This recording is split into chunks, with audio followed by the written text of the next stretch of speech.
Hi, I'm Nora, and I'm joined by my friend and colleague James Philipp to discuss how to show up for someone in grief without saying the wrong thing. Hi, James. It's so good to see you today. Hi, Nora. As always, good to see you. And hi, everyone watching. James's work is specialized in grief and transition, and I reached out to him because, well, I am in the midst of navigating my own loss. For context, my partner and I were pregnant of a wanted baby. And at week 14, after a series of positive scans and genetic testing, we, however, learned that the life of our baby was not going to be viable and we had to terminate for medical reasons. And while navigating this chapter, I became particularly sensitive to how people around me responded to the news. Some people were very attuned, which was fantastic, and some others, well, were straight up avoidant. That revealed to me how much growth we can still do in this domain in society. And it brought to my attention the value of James's work in supporting not only people who are in loss, but also the people who love them to know how to better show up. It showed me the value of having a clearer, kinder, shared language for those moments. So I called up James and we decided to record this conversation today. We'll share with you some pro tips, actions, and things you can say when someone that you love is going through this kind of transitional time. Before we get going into the pro tips and concrete actions, James, would you share with us what you see is the number one mistake people make when their beloved is grieving? So, just a side note, Nora, you are very not alone in this experience of feeling overwhelmed or underwhelmed in how other people respond to you. And I would say that the number one mistake that people make is that they don't show up at all, or they say, let me know if you need anything, and kind of just tick that box and leave it. Because many of us are actually really uncomfortable with this experience, with the idea that losses like yours can actually happen, right? So something I really want people to understand is we need to take the pressure off of our shoulders, because what you say or do is not going to fix their problem. It's not going to bring their person back, reverse their loss. It's not going to heal them. And so often I hear people say, I didn't know what to say, so I said nothing at all. And that's kind of under the idea that whatever we're going to say is going to be the right thing, right? And the need to be right is this key reason why we end up doing nothing at all. So my number one goal through this conversation and in general with supporters is helping people participate and show up and just keep on going. That makes sense. The biggest mistake is actually not to do anything at all. And that brings a concept that you shared with me, James, which is the concept of secondary loss. Because for context, I did share with James, and let's imagine a family member, for instance, doesn't know what to say. And not only have you experienced the loss that you've experienced, but then you also have experienced the loss of this family member not supporting you. And then the sentiment that, where is this relationship, right? Yeah, so secondary losses are these ripple effects from a major life event. So we have this initial death or loss, which is a primary loss, but secondary losses are kind of these domino effect changes that typically become actually where we need support and help in our lives. So I'll just give an example is, let's say that someone loses the breadwinner of their family. Suddenly they now may not be able to live the life that they lived before. So not only are they losing that relationship, but they may have to work multiple jobs. They may have to move out of the living situation that they're in. They may not be able to afford the schooling or education that they may have given their children, right? So these are financial losses. There could be another one where someone has had a very devout relationship with religion, and then they lose someone, and then they question their religious affiliations. That's a whole other loss for someone to go through. And when it's related to other people, there's oftentimes an identity or community loss. So oftentimes we feel disappointed by the way that people show up for us. And then that becomes something in the background of our relationship. We stop gravitating towards those people that used to be our best friends. So you see how these big ripples that are all their own losses that deserve their own recognition, right? Absolutely, yeah. So thank you for showing that the secondary loss has so many different expressions, and they belong to an arborescence of an experience that makes the griever perceive their loss in a very layered and nuanced way, which brings us to the reason why someone should never ascribe a judgment onto a griever.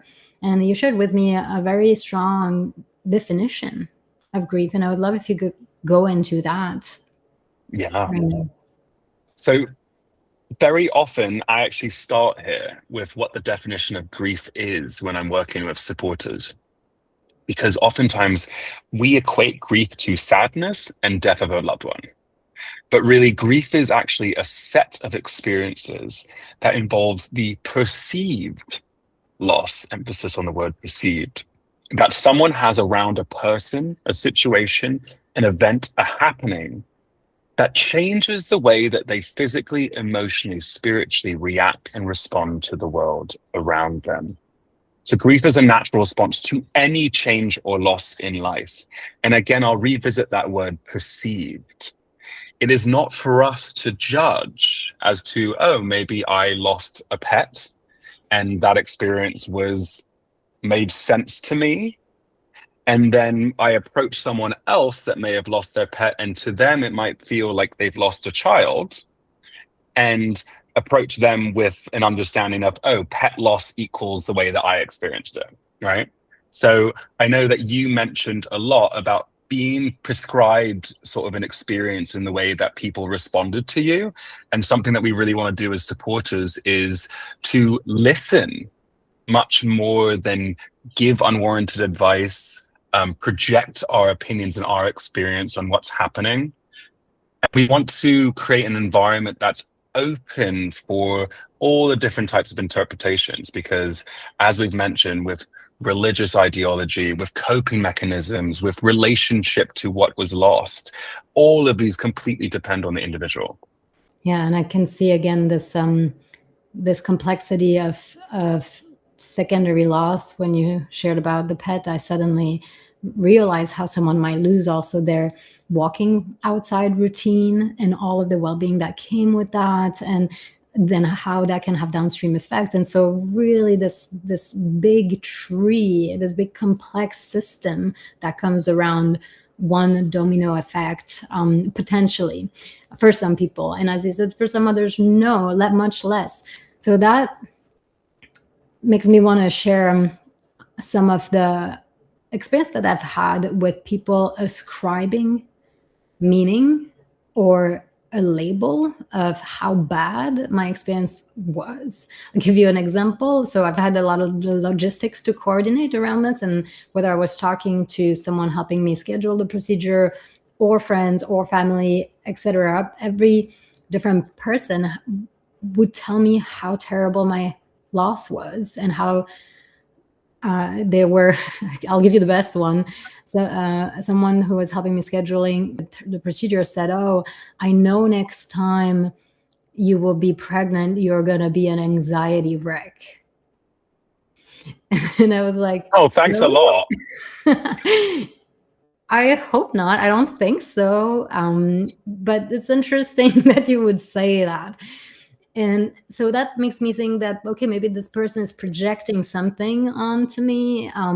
But anytime someone would say how terrifying, terrorizing, and dramatic my experience was, it just didn't feel right. I didn't like it.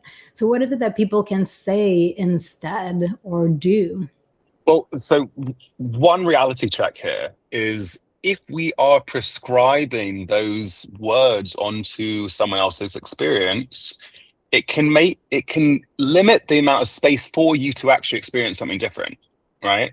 Is You're Nora White. You've done so much of this type of work and are maybe more equipped in a position where you can have a conversation like this and really reflect on the fact that actually that didn't feel good and that didn't fully represent your experience. But you can imagine how many people might feel complete guilt and confusion around having other types of experiences, right? Some or some level of peace and feeling like, oh, am I doing this wrong? Because everyone is telling me I should be an anxious, terrifying mess, right? So really, one of the most important things is to acknowledge and validate someone's experience.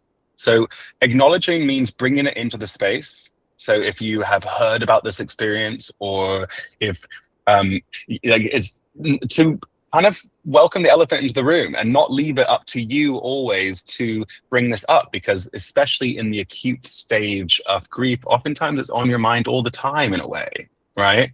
So acknowledging that it is present and here is really, really, really important. That's the first thing that we can do. And then it's about asking questions and letting the griever lead you, right? So with a lost loved one, asking if you can share stories of your own stories and reminiscing about experiences with that person. That can be really refreshing for someone. We often feel like we don't want to remind them of what happened. Actually, it's making grievers feel absolutely insane because they walk into a room and everyone just pretends it's not happening. My one little story was when my mum first came to pick me up from school after my sister died. It was like when I returned to school. So I was off school for a little bit. But when I returned to school and my mum came to pick me up, every mother and father in the playground saw her and looked away, other than one woman that leant in. And she'll always remember that, right? It's like, if we feel uncomfortable and we want to turn away, trust me, the griever is going to feel that loneliness and going to feel that rejection in a way. Right. There's this, in my private experience, there was a desire to share or actually simply be held. And I noticed every time it was not given. And obviously, sorry, not blaming anybody, but there were a couple different things. So not saying anything, as we said, was the saddest thing. If I spoke to someone and I said I was okay, because I was okay that day, but then I turned out to have a whole different phase of healing, and I realized, okay, actually family is never checking back on me, because maybe I said I was okay once. Am I supposed to write them and let them know all the details, like go out of my ways? I did want to share those things, but I needed a prompt. And if I reel it back in, even before that phase, when I was right in the midst of the shock, I was seeking to be on the phone or in presence of my friends, but I didn't really need them to say anything. And sometimes I didn't even really need to say something myself, because I didn't know what to say, but I needed to feel and needed to be able to reach out to someone who wasn't going to interrupt me, either in my feeling or in my saying. And I recognized, wow, that was hard to know which friend would just be able to really listen, even if it was to listen to tears. So this advice that you're sharing of recognizing that as a supporter of someone who's grieving, your role is to show up and hold the space without creating really noise. If perhaps ask questions to let the griever have permission, let the griever know that you are willing to hear more. And then again, just let the griever give you what's arising for them. We want to allow your pain and griever's pain to exist. It's not a bad thing that you are feeling these emotions, but so often we're trying to take pain away with our efforts, right? So it's that unwarranted advice. It's that at least you can try again. At least you're safe. At least you had 20 years together. At least, right? All these types of statements. And something that you're describing that I love to suggest is parallel play. Is kind of this experience of just being physically together, right? So it doesn't need to be like Spider-Man jumping through a window. The support doesn't necessarily always look sexy. It actually oftentimes can be reading a book in the same space as you while you draw pictures, right?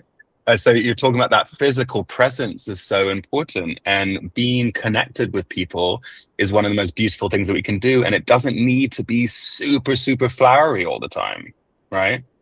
Um, Yeah, yeah. a super strong comment about offering your presence, and your presence is comfort. You don't need to offer comforting words such as "it will be okay" or all of those silver linings that he gave a few examples of all of the "at least" statements. At least, this wasn't that bad. At least you never knew this baby. At least she was 90-year Mm. old. At least you're gonna probably get another one, right? Like those silver linings are probably is for the grievers to decide and to resonate within themselves about it. It's not that it's not true, and it's not that it's not going to be okay, but it's for the griever to come to those sentences.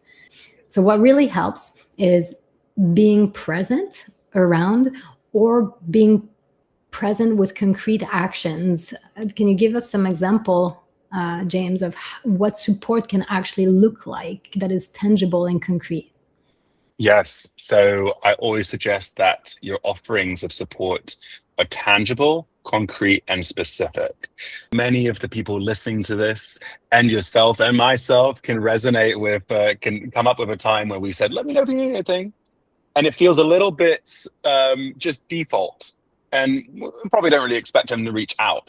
And in our culture, we're not typically very good at asking for help. So something that we want to do is it's much better to go, "Oh, I cooked way too much food and I'm going to be passing through your area later. Could I drop off food for you and your family at 6 p.m.? Would that work for you?" All of a sudden, we've thought through with our logical minds, because oftentimes we go into a freeze state of feeling like there's nothing we can do. But if we really think about the person that we love and know, we actually can come up with things like they need to eat every day. Their kids need to be taken to school Tuesday, Wednesday, Thursday, whatever that is, right? We actually do know more than we think. And in that offering, we've given them a yes or no. And we've also given them the opportunity to compute the fact that, oh, actually, you know what? I don't have any groceries yet, or I don't really have the energy to cook for my family right now. So really trying to think through things that you can offer and making it easy for them. And I love the language that also just makes it sound like it's really not a burden for you. It's like, "Oh my God, I'm passing through the area. It's nothing to me," right? Because oftentimes we feel bad about making people do things for us. So just fluffing up the language to be like, "Hey, this is super easy for me. It's my absolute pleasure. And otherwise this food's gonna go to waste." Mm-hmm. So you removed all the friction, and it's just an easy yes that is left for the griever to say. Equally important in terms of language, something that did not land well, and let's put it in context. Let's imagine that you're dropping off food, or even a month later you're seeing your friend and their pain is here. You can still see the pain, and you, as we mentioned, humans are not that comfortable with pain. What's another mistake that people tend to do when they see their friends in pain and they want to get them out of there? A quote that I love from Megan Devine, who wrote the book It's Okay to Not Be Okay, is: "The human soul doesn't want to be advised or fixed or saved. It simply wants to be witnessed exactly as it is." So this need to just go, "Oh, you should do yoga. You should go get up and let's party," right? You should try that. Yeah, how did that make you feel? Of course, I know it's probably great to do something positive, but when it's not on my menu, telling me is not really helpful. Right. And we feel dismissed. It can often feel like, okay, this person's trying to get rid of my pain pretty quickly and efficiently. And now, as I feel like I'm not done expressing it and it's still within this space, I'm getting the message that it's not welcome here. And to all the Right. supporters, I know it's coming from a place of love. It's also coming from a place of discomfort, right? But this will drive your griever away. They will choose to interact with you less, um, or they will choose to interact with you inauthentically because they don't see it as a safe space for what they're going through. That's not to say that when they're ready to go out, you shouldn't have an open palm, but the point is that it has to come from them. And then lastly, I want to ask you, what is your suggestion if someone feels like, oh, I was in a very busy time, my friend was grieving, I didn't show up, now it's been so long, I don't know that it really even matters, and I don't want to bring more sorrow to, I don't want to remind them of their loss, so I'm just not going to even mention it. Well, yes, this is a very common pitfall of inaction, is because we often feel really a lot of shame and embarrassment about the fact that we didn't show up early. A few weeks, maybe a few months, maybe a few years. We all do this sometimes, right? It's like we're not perfect. But I just want you to recognize that it's really never too late to start showing up. Grief is a lifetime process, and actually, oftentimes, the hardest time. Very often in the early days, a lot of people might show their faces, and that's a beautiful, beautiful thing. But it can be really hard and lonely for grievers when the world kind of moves on. They've ticked their boxes of support, and of course, this makes sense, right? The world does continue rolling around the sun, right? But grief is not something that works on a schedule like that.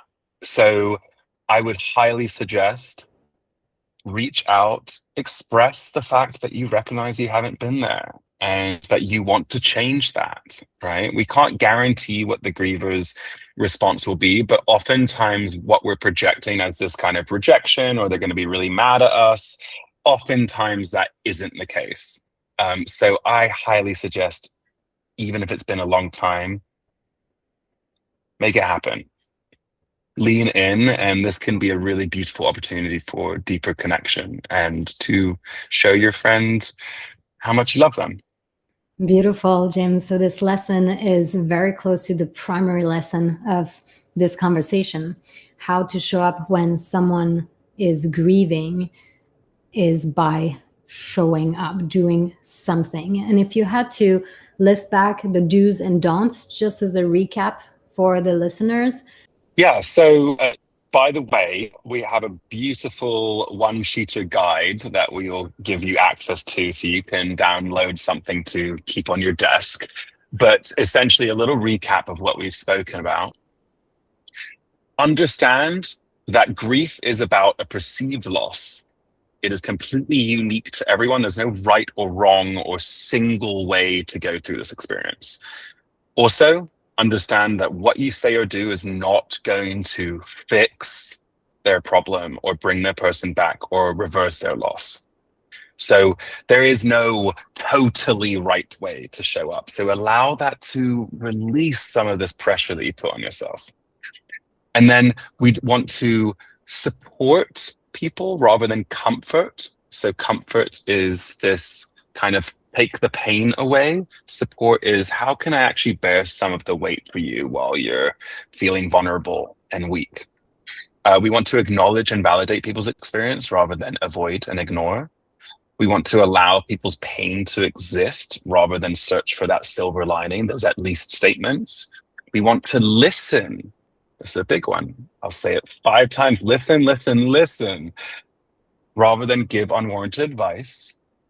And we want our offerings to be tangible, concrete, and specific, rather than saying things such as, let me know if you need anything, which puts the burden on the griever.